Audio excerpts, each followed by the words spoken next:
Coming up this weekend, the Canadian monster is back, and he's ready to get into some fight action. He's going to be taking on the former Cage Warriors lightweight not reigning, but he was defending champion in Jai Herbert, and this guy is the Black Country Banger. He's from Wolverhampton. He's a Wolves fan, and he is a fun fighter to watch, and he's going to be taking on Matt, a guy who was a champ in our neck of the woods, these many years ago, with Elite One MMA in Moncton, New Brunswick. It's Kyle Nelson. And Matt, when I look at this fight, Kyle Nelson has had the weirdest UFC career, I think, of any Canadian. And listen, like Shane Campbell had a weird one. KJ Buller had a bad one.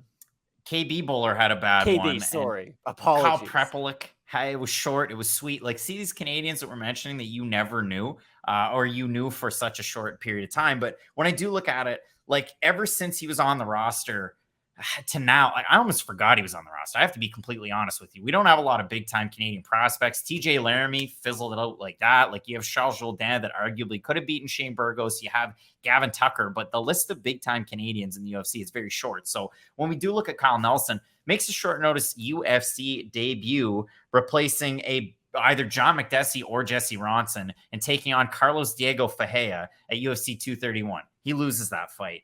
He's lost to some good names in this division. He has. Billy Quarantillo was his last fight. He also had his, if I'm going to make a Canadian reference, like Len's song Sunshine, Canadian group.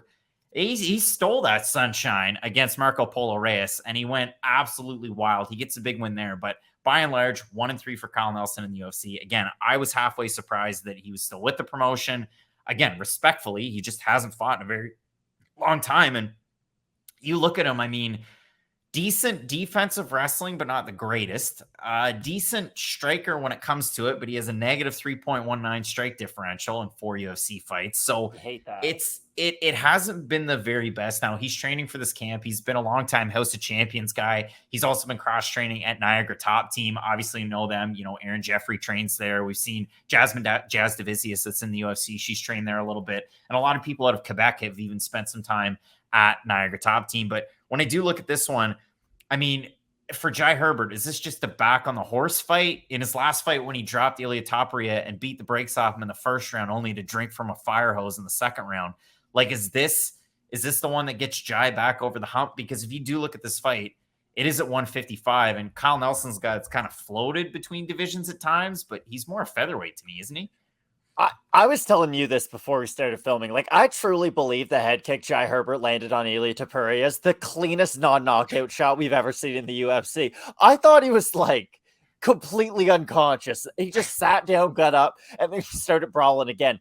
But the issue with Jai Herbert is that he is the definition of a glass cannon at this point of his career. And it's just the truth. He gets into crazy fights. He is very susceptible to being hit by big shots. And he doesn't always eat those big shots all that well. And Kyle Nelson is an interesting case. And it's funny. The first thing that you brought up about Kyle Nelson that was a positive was his wrestling defense. That's never a great thing to be known for initially when you're a UFC fighter, because that's not really something offensive that can go out there and win you rounds, win you moments, win you minutes in a fight that's really going to sway the judges in your favor. And the thing for Nelson is he's lost to really good fighters, but his win is over Polo Reyes, a guy who, if you remember him, he was a fun fighter, but he would just like throw wild overhands, get hit by wild overhands. And if he landed first, he'd win by knockout. And if you hit him first, he'd lose. I was looking at Polo Reyes' record here recently because it did come up in a video that we had done here, not that long ago, and it will come up actually in this video. That was his third knockout loss in a row and his second knockout in about 3 months. He had just lost to Drew Dober, and then he went and fought Kyle Nelson, and that one was at featherweight. The fight against Drew Dober was at lightweight. So you had a guy that got knocked out 3 months prior, dropping down an extra 10 pounds to take on Kyle Nelson to try and get into a brawl, and then get knocked out again. Now, I will say this about Nelson. I would say his best win's probably the Kama-Worthy win. That was before either guy was in the UFC. Again, looking at it right now. Exactly. And Worthy, we all know his susceptibility to being knocked out at 145. But still, at the time, that was a really good win for Kyle Nelson. I just don't think this is a great fight for him against Jai Herbert, because let's say they do get into a brawl in this fight. Well, Herbert's a lot faster on the feet. Yes, I worry about him taking a big shot, but the thing is, I'm going to worry about him taking a big shot in every single fight that he's in, anyways. And since he's a lot faster than Kyle Nelson, I just think his shot's going to land before Nelson's does. Now, if Kyle does start to wrestle early, maybe he can start to chip away at the explosiveness of Jai Herbert, take away some of the sting on the end of his shots. But the thing is, Herbert proved that he's not just a pure boxer in his last performance. I forgot the head kick. He threw some other really good kicks in that Topuria fight too, to the leg into the body. And I do think that him at kicking range is going to cause Kyle Nelson a lot of trouble because Nelson does try to plod forward almost like he's Justin Gaethje. But the problem is, you're not. You're Kyle Nelson. And sometimes he does try to get caught up into a brawl. And if he does end up in one of those with a guy like Jai Herbert, I know Herbert normally loses these types of fights against good prospects. I just don't think Kyle Nelson on almost a 2-year layoff is in the same level of a guy like Ilia Topuria. I think Kyle Nelson, if you go over and look at him on Instagram, like he is cut up. He's ready for the fight. Like I said, cross training between the two gyms, Niagara top team, you're going to get ready, especially with that wrestling influence there. And if you look at it for a guy like Jai Herbert, great boxing. And what I had written down, create distance. Like I sound like I'm John Anik or one of the guys in the desk. Create distance, establish power shots and combination. When you watch him flow and when you watch him lead those long extension punches, he's not a guy like your guy Diakiese Duplessis that's going to run across the cage and try and just blitz you, but he will plod forward, throw full extension at the end of his shots. And the trouble for him is if he's going full extension straight shots and somebody catches him with a hook of a counter, that's it for Jai Herbert. Like that's where the fight ends. If you look at it for Kyle Nelson, he's a grinder. He's good at clinch work. He's got poor accuracy, but he's got good takedowns. So it's one of those ones. Can Kyle Nelson really try and expend that gas tank? Obviously for Jai Herbert training at Team Renegade BJJ. When I think of that gym, I automatically think of fellow, he is a Brit. He said automatically like Mike Francesca. Automatically. He trained in Canada. It's Tom Breeze, the guy who trained at TriStar for a long time, but he's a Team Renegade BJJ guy. But when I look at the odds here, Jai Herbert open -250, -281. He got knocked out 4 months ago at the last O2 show. Kyle Nelson open +210, +226. Matt, we have a look at the Tapology vote. Surprise to us as they are to you. I'm going to say over under 70% Jai Herbert. I'm going to say over, but I don't feel good about it. Oh my gosh. 1,080 votes, 94% Herbert, 83% by knockout. For the 6% that have Nelson, 54% by knockout. That feels dirty.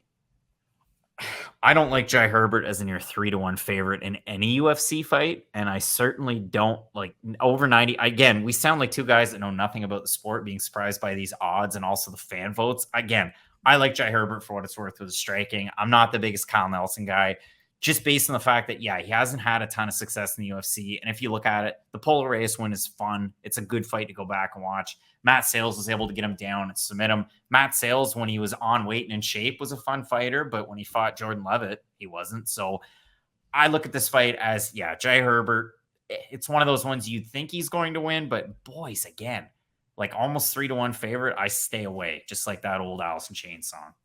Oh, yeah, I don't love the odds at all, but here's the thing. I just need to get the fight right. I'm not putting any money on this. So I still think Jai Herbert's the far more skilled guy. And at the end of the day, that's kind of how you start to predict these fights. If Kyle Nelson is able to mix his martial arts to his fullest potential, then maybe he is able to wrestle box his way to a victory, fake the takedown, come up top with some big shots, maybe hurt Jai Herbert with a big punch, take him down, rinse and repeat, that kind of a game plan. I just don't think he wants to get into a firefight with a guy like Jai Herbert. And I do think that's what his style tends to be catered towards. So I'm going to pick Jai Herbert ever so slightly, even though I do agree with you. I do not like the odds where they're at. Both of us going with Jai Herbert in this matchup. Let us know down below in the comments section if we shouldn't go against our fellow Canadian Kyle Nelson, or if we go with a member of the Commonwealth like we picked in Jai Herbert. It's a big-time fight. We have some big-time fights left. I mean, Curtis Blaydes taking on Tom Aspinall in the marquee main event. You're going to want to keep it locked in with Fight Night Picks, and as we always say, let's get into it.